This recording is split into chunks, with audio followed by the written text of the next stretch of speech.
Olá, amigos da TV Câmara, muito boa noite. Estamos iniciando a partir de agora o nosso programa Fala Vereador. Nos dá o prazer da visita aqui nos estúdios na edição de hoje, vereador Nicolas Reis Moraes dos Santos, do PSB. Daqui a pouquinho a gente vai conversar com ele sobre isso. Primeiro programa do vereador Nicolas em termos de Fala Vereador aqui na nossa TV Câmara. Vamos saber dele se descansou um pouquinho, final de ano, deu aquela transição legal e tal. Tá chegando novidade por aí, papai, vamos saber dessas histórias todas. Boa noite, vereador, prazer tê-lo aqui para conversar com a gente e iniciar o ano de 2018. Boa noite, Carlos Antônio, boa noite a todos os telespectadores da TV Câmara, sempre muito bacana conversar um pouquinho aqui com vocês. Na verdade, as pessoas, aquela entrevista, o nosso Fala Vereador não é bem entrevista, é nada mais do que um bate-papo aqui para a gente conversar, saber das opiniões, saber o que pensa, saber do trabalho parlamentar dos senhores nobres vereadores. Descansou um pouquinho final de ano e tal, até porque no Brasil se fala muito sobre que o ano começa só depois do Carnaval. Descansou um pouquinho final de ano e o ano só começa depois do Carnaval? É a sua opinião, vereador? Não, acho que não. E penso até que é injusta essa máxima, né, que existe aí junto ao povo brasileiro. Eu acho o Carnaval uma festa bacana. Eu confesso para ti que faz muitos anos que eu fujo do Carnaval, mas eu respeito quem frequenta gosta, as festas, claro. Quem gosta. E, na verdade, o povo brasileiro é um povo trabalhador, sim, que se cansa bastante, que se esforça bastante. E eu não sou diferente. Trabalhei o mês de janeiro praticamente inteiro, fevereiro, a gente não para. O meu ano começou no dia 1º de janeiro de 2018. Na verdade, a questão de vereador, nós temos, por exemplo, o recesso parlamentar de janeiro, de julho e tal, o de julho era o mês inteiro, enfim, e é só 15 dias. Nós temos também, para-se no dia 20 de dezembro e começa no dia 1º, 2 de fevereiro, em termos de final e início de ano. Então, o recesso parlamentar. Por quê? Só não existe a realização das sessões ordinárias, extraordinárias. Enfim, a casa continua aberta, continua trabalhando e os senhores vereadores, na verdade eleitos, 24 horas, continua vereador, não tem como, não é, vereador? Sem dúvida. É evidente que quando as pessoas reclamam de determinados privilégios da classe política, elas têm muita razão no que dizem, né? Mas também é importante a gente dizer que ao longo desses anos a Câmara reduziu praticamente a zero esses privilégios. Hoje nós saímos de recesso de 90 dias, no passado eu cheguei a ser vereador com recesso de 90 dias para recesso de 45. Nós éramos remunerados pelas sessões extraordinárias, não somos mais. Existia um salário, né, no início e no final da legislatura, que era chamado convocação, isso não existe mais. Se você for observar o número de diárias que a Câmara pagou em 2017, a grande maioria delas foram para servidores efetivos da casa. Os vereadores utilizaram praticamente nada. De diária. Não, o montante do ano passado, de 2017, foram, me parece que R$20 mil. Exatamente, no total, né? No total. Que engloba os servidores todos e tal. Então, isso eu não estou dizendo que isso não é nada mais do que a nossa obrigação, é bom deixar isso claro. Mas, quando a gente fala, e aí eu quero tocar nesse ponto específico, das sessões e do recesso em especial, as sessões ordinárias são aquele momento em que a gente se coloca publicamente, em que há uma sessão aberta, que é transmitida inclusive pela televisão, pelo Facebook, etc., e que nós estamos ali no auge do nosso trabalho, na cereja de um bolo que, na verdade, é construído diariamente no dia a dia. Eu posso provar que eu trabalhei em janeiro porque nós temos várias proposições, projetos de lei, requerimentos, indicações que nós protocolamos durante o recesso. Isso não é raro, eu geralmente faço o planejamento do meu mandato do ano no recesso de janeiro. Então, não estou dizendo também que eu não tenho férias, a gente, como qualquer cidadão, sim, claro, também busca estar com a família e tal, mas eu posso garantir a vocês, uns mais, outros menos, evidentemente, eu falo por mim, a gente trabalha praticamente os 12 meses do ano.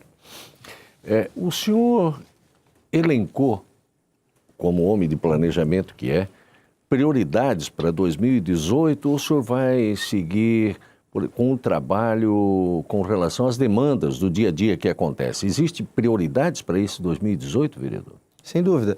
A gente sempre faz um planejamento que envolve esses dois aspectos. Primeiro, a gente construir uma agenda que seja uma agenda nossa, que independa dos fatores externos, mas também, como nós estamos num parlamento que recebe demandas tanto da sociedade quanto do Poder Executivo, enfim, a cidade ecoa aqui dentro, ela acaba respingando aqui dentro, é evidente que a gente sempre tem que ter um espaço na nossa agenda para essas coisas que acontecem no dia a dia e que precisam que a gente tenha uma resposta. Então, os nossos planejamentos sempre envolvem esses dois aspectos. Uma das matérias que o senhor muito discutiu, muito defendeu, enfim, e fez pedidos e conversou com uma série de vereadores e ficou bravo na tribuna, enfim, diz respeito à questão do ITBI em Itajaí. Mas discutiu-se, aprovado e tal, tudo sanado, tudo certo, ITBI, tudo pronto, não tem mais nada que falar? Eu queria dar uma resposta positiva, Carlos Antônio. Opa! Infelizmente não posso. Essa pergunta até completa a minha resposta anterior, porque a questão do ITBI, por exemplo, era uma agenda que nós tínhamos planejado para vencer em 2017 e infelizmente ela ainda, infelizmente mesmo, ela ainda tem consequências em 2018. Por quê? Porque nós estamos tendo muita reclamação, mas muita reclamação mesmo, de contribuintes, geralmente leigos, que chegam na prefeitura para pegar a guia do ITBI com o valor do contrato e provando que, exatamente nos termos da lei, como a lei diz, né, que é pelo valor que foi pactuado, e saem de lá com guias em valores muito maiores, algo que piorou depois que que a Câmara aprovou a lei do IPTU, porque eles estão vinculando a base de cálculo no valor venal do terreno, que consta para fins de IPTU, que é expressamente vedado por essa legislação. Então, nós tivemos que retomar esse assunto. Recentemente, eu notifiquei o prefeito municipal, dizendo a ele dessas denúncias e pedindo providência. Se essas providências não forem tomadas, nós vamos ter que nos deslocar ao Ministério Público e representar o prefeito, porque o descumprimento de lei municipal é crime de responsabilidade e precisa ser punido. Ou seja, ou a lei é cumprida ou alguém tem que ser punido pelo descumprimento dela. O senhor acredita a quê o descumprimento dessa lei, ou a quem? Há uma insistência, na minha opinião, irracional da autoridade fiscal do município, com a qual o gestor, que é o prefeito, compactua. Eu sou um homem democrático, eu admito a divergência de opiniões, eu admito que a auditoria fiscal do município pense diferente de mim e pense diferente do que diz a lei. Mas nós construímos essa legislação com a OAB, nós construímos essa legislação com o Sinduscom, com diversas entidades da sociedade civil, inúmeras. Estiveram presentes aqui, inclusive, nesta casa, né? Emitiram documentos de apoio à legislação.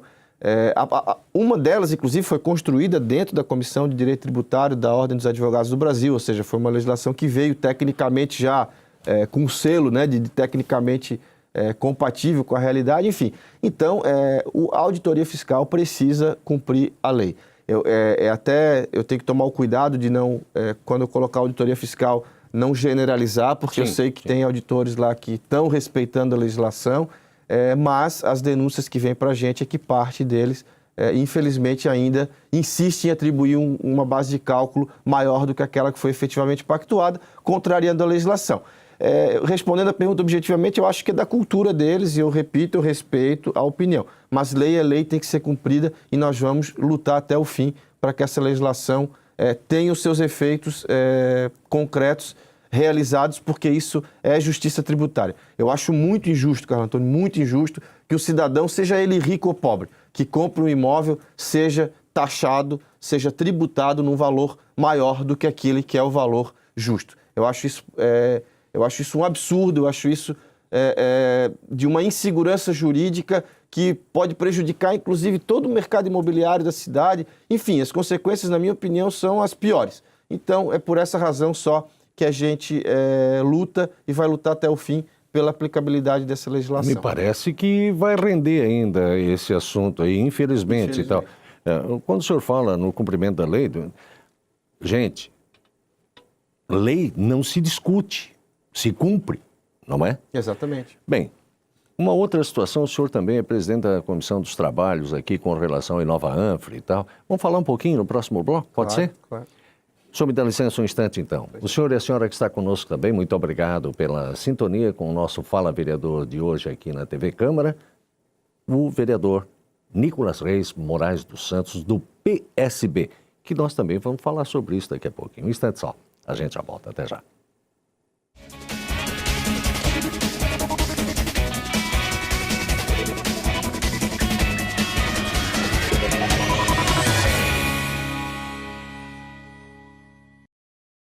Um vereador pode fazer muita coisa pela nossa cidade.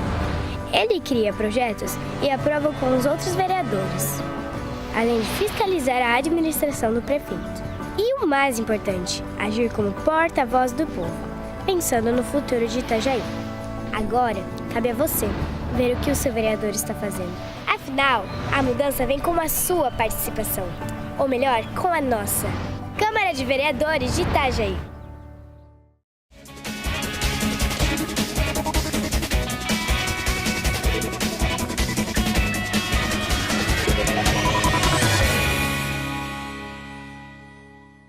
Amigos da TV Câmara, estamos de volta com o programa Fala Vereador. Na edição de hoje, aqui nos estúdios, a presença do vereador Nicolas Reis Moraes dos Santos, do PSB. Vereador, InovaAnfre, o senhor é presidente aqui nessa Casa de Leis da Comissão de Trabalhos com relação ao InovaAnfre. O que está se fazendo em Itajaí? O que é o InovaAnfre? Carlos Antônio, tu tinhas perguntado para mim há pouco do nosso planejamento. Esse certamente é aquela agenda que a gente traçou como prioritária, especialmente para esse primeiro semestre agora de 2018. Por quê? Porque o InovaAnfre é um trabalho fantástico que foi realizado pela ANFRE, em parceria. A ANFRE já são os 11 municípios, mas não é redundante dizer que também em parceria com os prefeitos da própria ANFRE, porque eles compõem ainda o Conselho Consultivo dos Trabalhos da InovaAnfre e do Governo do Estado, que foi quem botou o dinheiro. O Governo do Estado investiu 8 milhões e os 11 municípios investiram 800 mil. Então, com 8 milhões e 800 mil reais, o Conselho Consultivo da InovaAnfre, a ANFRE, licitou projetos executivos para um distrito de inovação, que vai ficar ali na região da Itaipava. São 3 eixos, né? O desenvolvimento econômico, que compõe o distrito de inovação, um que tem a ver com a capacitação dos gestores públicos de todas as regiões da ANFRE. O que nós queremos é ser pioneiros no Brasil na qualificação do servidor público, para que a gente dê mais eficiência na prestação do serviço público, portanto, para aquele que vai para a creche ou buscar um serviço de saúde ou um transporte coletivo, enfim. E o terceiro eixo, que é exatamente o da mobilidade urbana, que propõe a integração do transporte coletivo nos 11 municípios. Perfeito. É um projeto pioneiro que está pronto do ponto de vista executivo. A planta dele, né, agora é buscar recursos para executá-lo. Em todos esses aspectos, Carlos Antônio, nós vamos ter um ganho de qualidade de longo prazo que é imensurável.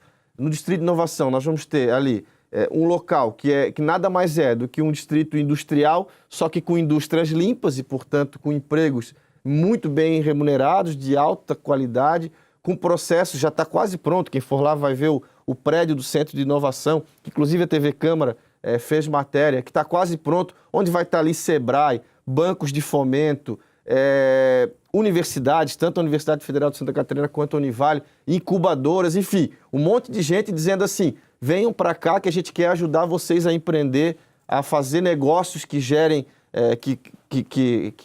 que participem de uma cadeia produtiva limpa, com produtos de alto valor agregado, enfim. É um projeto que até é difícil a gente descrever, de tão complexo, de tão completo e de tão importante que ele é. Então, qual que é o papel da comissão e por que eu estou à frente dessa comissão? Porque nós precisamos agora que os projetos estão prontos e que a Itajaí Participações vai começar a licitar essa participação privada. É hora da gente dizer para a sociedade que isso existe e envolver a sociedade Itajaí nesse projeto. Porque não adianta, ele foi concebido politicamente, depois ele foi para a mão de técnicos que desenharam ele, agora está na hora de, politicamente, de novo, a gente envolver a sociedade. Dizer, olha, isso é bom, comprem essa ideia, venham conosco, porque Itajaí vai ganhar muito quando isso acontecer.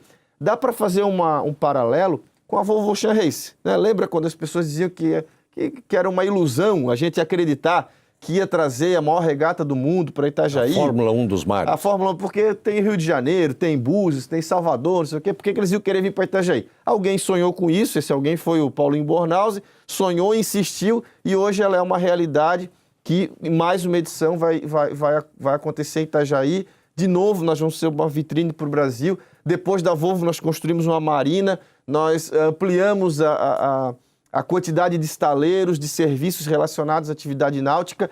Então, fazendo um paralelo, o InovaAnfra, aliás, vai ser muito mais ainda do que isso, mas é um sonho que hoje parece uma coisa distante, mas que eu tenho certeza que em 5, 10 anos a cidade de Itajaí vai colher frutos muito importantes. Repito, na mobilidade urbana, na capacitação dos seus gestores e no desenvolvimento econômico. Então, meu papel, basicamente, para concluir, já falei demais, é esse.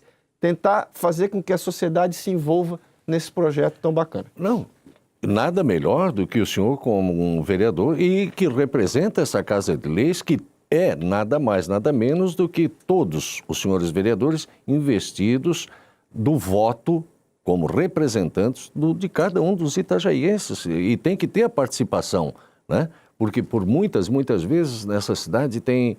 Eu tenho determinadas situações que eu não gosto e tal, como autopista litoral e tal, que faz o seguinte, de forma ditatorial, anoitece, a rua aberta amanhece fechada, então não se discute, não conversa, enfim, acho importante a participação da Câmara de Vereadores, independente de sigla partidária, estar junto num projeto desse que nada mais é do que a realização do benefício para a coletividade que vai retornar. E o senhor, a gente fala num sonho e tal, era um sonho, foi feito tipo a planta. Agora, já tem um prédio, já está em fase de conclusão o prédio. Daqui a pouquinho o senhor fala em 5, 10 anos. Passa rápido demais. Para te ter uma noção, Carlos Antônio, já há um aplicativo desenvolvido dentro do InovaAnfra, um aplicativo de celular, que para quem não tem celular vão ter totens também nas unidades de saúde, que pretende integrar todas as unidades de saúde de toda a região da Anfra. Então, se tu estiver lá em Bombinhas e tu toma um remédio de uso contínuo para pressão, por exemplo, que eventualmente não tenha, faltou lá na unidade de saúde de Bombinhas, não tem. Ele vai conseguir, pelo aplicativo, descobrir que aqui em Itajaí, na unidade de saúde de São João, ele vai conseguir retirar. E ele vai vir, portanto, de Bombinhas, vir retirar esse medicamento. Ou uma consulta médica com um especialista, que lá em Ilhota não tem. Ele vai saber em que unidade de saúde, qual horário, ele vai conseguir um agendamento para aquela especialidade médica. Isso já está desenvolvido, então olha que coisa fantástica. E é só um exemplo de uma quantidade enorme de outros projetos que tem lá dentro e que vão revolucionar a nossa vida enquanto sociedade. E só para fazer justiça, né, eu presido essa comissão e agradeço muitíssimo os vereadores por terem me confiado isso, mas a comissão também é composta pelo vereador Marcelo Werner, pelo vereador Rubens Angioletti, pela vereadora Neuza e pelo vereador Eduardo Quimassa. Depois a ideia é a gente envolver todo mundo. Tu matasse a charada. Quando eles desenvolveram um projeto semelhante, e isso tem um pouco de a gente beber dessa fonte, lá em Portland, nos Estados Unidos, os gestores de lá disseram o seguinte, isso aqui só funcionou quando a gente concebeu, porque a sociedade se envolveu. Se a sociedade não tivesse se envolvido, isso teria ficado no papel e não teria saído. Então, essa é a ideia da Câmara de Vereadores, enquanto representação legítima da sociedade, e conversar com essa sociedade. É esse o papel que a gente está cumprindo e pretende cumprir aí nos próximos meses. Mas hoje, vereador, o senhor me permite, amiga telespectadora do nosso programa Fala Vereador, nada mais se faz, seja a educação, a saúde, a segurança, se não houver o envolvimento de toda a coletividade. Nada mais se faz. E outra coisa, chega de esperar pelo governo porque eu pago meus impostos. Não, as coisas eu acho que não são por aí. E eu gostaria, inclusive, de conversar com o senhor, porque o senhor, dias atrás, foi num concorrido evento aqui, assinou ficha no PSB, e a gente vai falar um pouquinho sobre isso aqui também, e que vai remeter exatamente a uma situação do que pode ser Itajaí daqui para frente, a partir de outubro do próximo ano. Pode ser, vereador? Claro. A gente já volta, o senhor e a senhora que está conosco, muito obrigado pela sintonia, a gente já volta. Até já.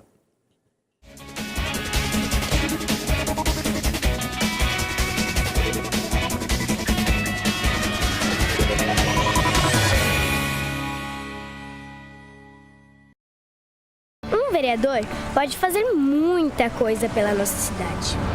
Ele cria projetos e aprova com os outros vereadores, além de fiscalizar a administração do prefeito. E o mais importante, agir como porta-voz do povo, pensando no futuro de Itajaí. Agora, cabe a você ver o que o seu vereador está fazendo. Afinal, a mudança vem com a sua participação. Ou melhor, com a nossa. Câmara de Vereadores de Itajaí.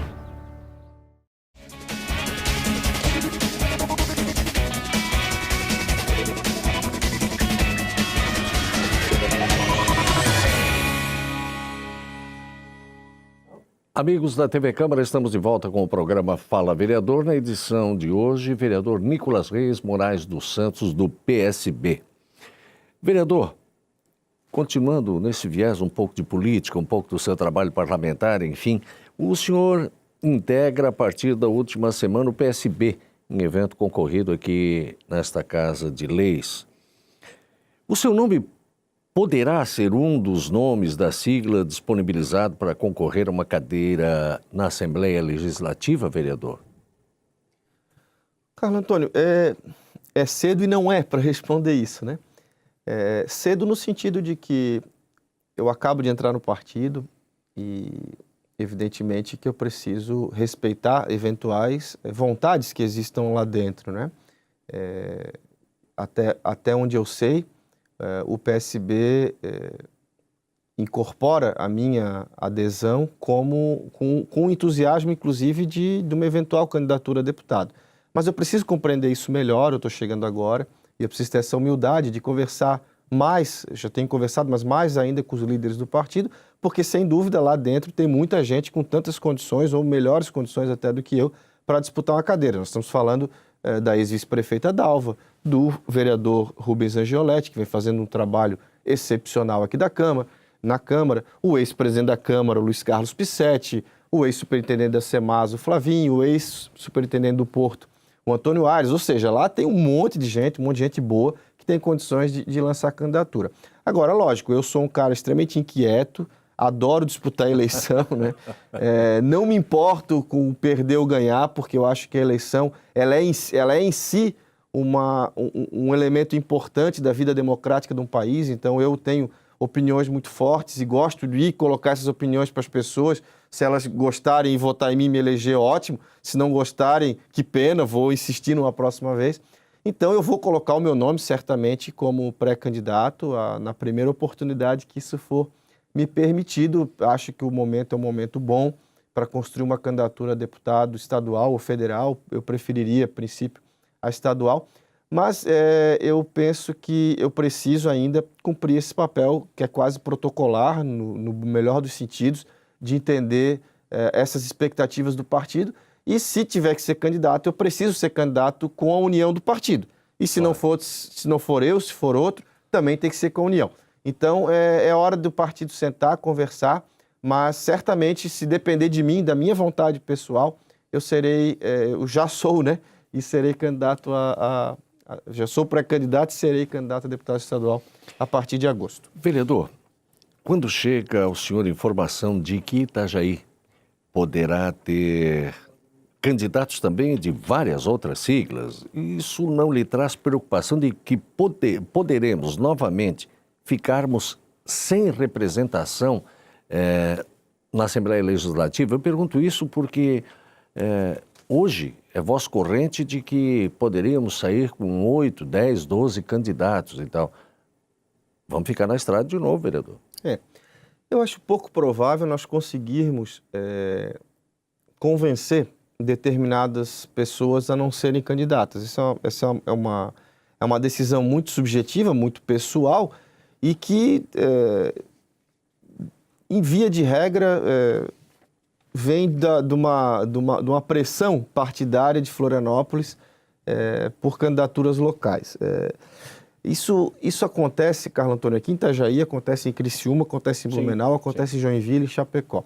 O que precisa? Os grupos políticos da cidade, aqueles que a sociedade considera mesmo como grupo político, esses têm que estar unidos. Se eles estiverem unidos, pode ter 20 candidaturas que eles conseguem fazer 3 deputados estaduais. O tamanho de Itajaí, se nós formos dividir a região em número de habitantes, o tamanho de Itajaí é 3 deputados estaduais. Nós conseguimos fazer 3 deputados estaduais com tranquilidade, mas a classe política, os grupos políticos da cidade são 3, eles precisam estar unidos. É isso que eu penso. Então, resumindo, o governo tem que ter uma candidatura. O governo não pode sair com 2, 3 candidaturas, porque se sair, o candidato do governo não se elege. Também não se elege, e ponto, claro. Né? Tá escrito nas estrelas. Vamos pegar o resultado da eleição para prefeito, né? Foi praticamente um empate de 1/3, 1/3, 1/3. Se cada grupo político daquilo repercutia a votação que fez para prefeito, tem 3 candidaturas, tem 3 deputados estaduais viabilizados, eleitos, né? Claro. Então, assim, é isso que eu penso. É uma tarefa difícil, mas é uma construção que ela começa agora. Por isso que eu tomei o maior cuidado de responder a última pergunta. Eu acho que não é nem só o PSB que tem candidatos importantes, o PP também tem, o PSD também tem. Os partidos que tiveram junto na eleição passada para prefeito, eles precisam estar juntos nessa eleição. O que não significa que o PP não tenha que lançar candidato ou o PSB não tenha. Significa o seguinte, que se o PP lançar um candidato a deputado estadual, o PSB deveria lançar federal e vice-versa, né? É preciso que essas conversas existam de maneira que as liberdades partidárias estejam preservadas, mas ao mesmo tempo a união política também, porque é só essa união que vai fazer com que a gente tenha representação na Assembleia Legislativa. Eu estou fazendo a minha parte, tenho feito conversas e mais conversas com representantes do meu partido e de outros partidos que são comumente, né, aliados nas eleições, na expectativa de que a gente consiga construir uma candidatura a deputado estadual e uma candidatura a deputado federal, porque se a gente conseguir chegar nesse nível de maturidade, o nosso campo político tem condições de fazer deputado. Ou até deputados. Ou até deputados, né? Com certeza.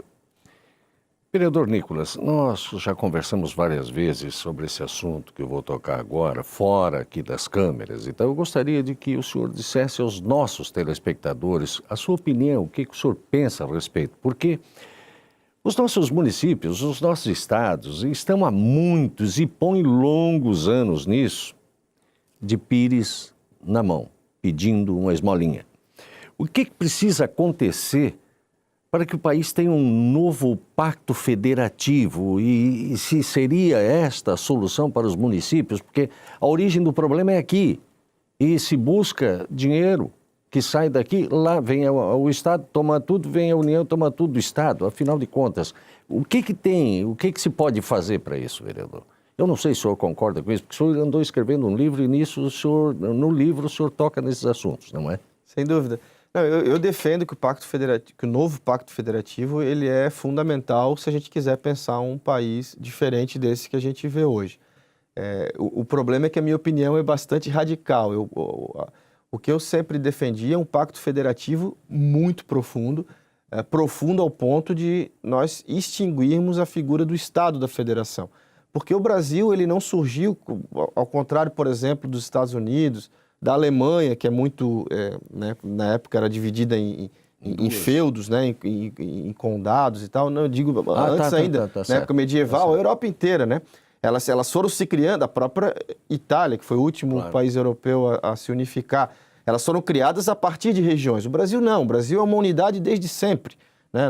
O estado de Santa Catarina ele nunca teve autonomia na história administrativa nem da colônia, nem do Império, e menos ainda na República. Então, nós sendo uma unidade, nós sendo um país, uma nação, que é em si uma unidade, na minha opinião, não há razão de existir o Estado. Hoje, os piores serviços públicos são os serviços estaduais em qualquer estado da federação. As piores escolas são as estaduais, as piores unidades de saúde são estaduais, as polícias estaduais são as piores polícias do Brasil, mal equipadas, com salários ruins, etc. Então, eu penso que nós teríamos que empoderar os municípios. Esse novo pacto federativo tem que vir com um pacto, com uma reforma tributária, tanto na origem da arrecadação de tributo, né? O Brasil é um país que onera demais a produção e o consumo e desonera a renda, patrimônio, exatamente ao contrário dos países desenvolvidos, onde tu paga muito pela renda e pelo patrimônio e paga quase nada pelo consumo. Por isso a economia é tão dinâmica. Nós temos uma economia estagnada porque nós temos um sistema tributário errado. Mas não só nesse aspecto, também na distribuição do tributo, porque hoje a maior fatia do bolo fica com a União, depois com o Estado e, por último, no município, que é onde as coisas podiam acontecer. eu proponho uma divisão em condados ou em comarcas, que seria o nome mais português, mais brasileiro para isso, e essas comarcas teriam aqui câmaras de vereadores, o judiciário estaria aqui, as polícias seriam locais, para não dizer que eu estou viajando. Os Estados Unidos funciona assim, para que as pessoas saibam. As polícias lá são locais, a justiça lá é local. O Estado lá é pequenininho. Eu acho que devia extinguir de uma vez. Mas se for para continuar existindo... As leis dos estados diferem, inclusive? Exatamente, que ele continue existindo, mas de maneira enxuta, muito menor. E que os municípios sejam empoderados. Porque é no município que as coisas acontecem. É aqui que a gente tem maiores condições de fazer uma fiscalização mais próxima da aplicação do recurso público. As práticas de sacanagem são iguais aqui em Brasília, as pessoas não se enganem com isso. Sim. Mas é mais fácil a gente olhar aqui e punir aqui do que a gente ter que olhar para uma cidade distante lá no Planalto Central, né? Então, Carlos, eu acho que tem várias soluções. O Brasil é muito grande, vereador? É um continente? Enorme, né? Ele é enorme. Eu tive uma oportunidade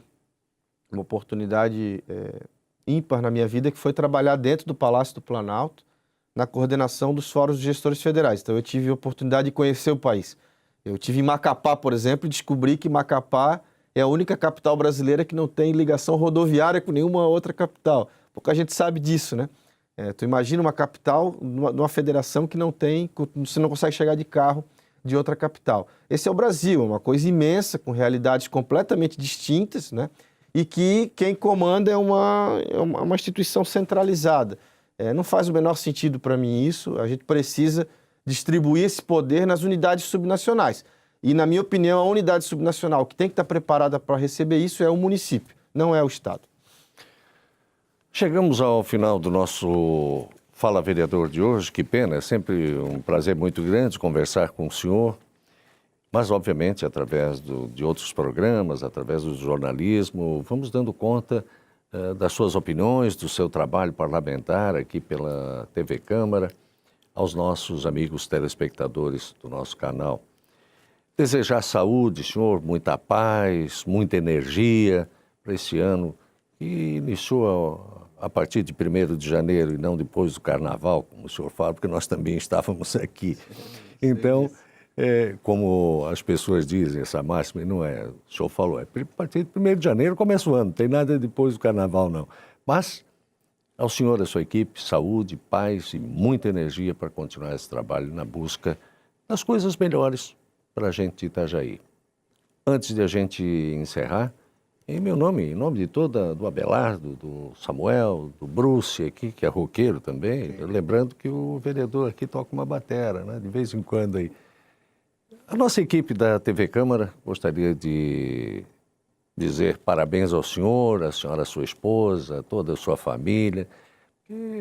Está chegando o nenê. Quando é que chega o nenê, vereador? Em setembro só, em setembro. Está no início da gravidez aí. Perfeito. Parabéns ao senhor. Mas ele já está fazendo ultrassom, já está fazendo... Quando é que vai ser o ultrassom, vereador? Nós vamos descobrir o sexo essa semana. Essa semana. Perfeito. Depois ele conta pra gente. Um abraço ao senhor, muito obrigado. Tenha uma boa noite. Siga o seu trabalho em frente. Obrigado, Carlos Antônio. Obrigado a todos vocês. Ao senhor e à senhora que estiveram conosco até o presente momento, no programa de hoje, vereador Nicolas Reis Moraes dos Santos, do PSB. Muito obrigado, fiquem todos com Deus, uma grande noite e até o próximo programa. Boa noite, amigos.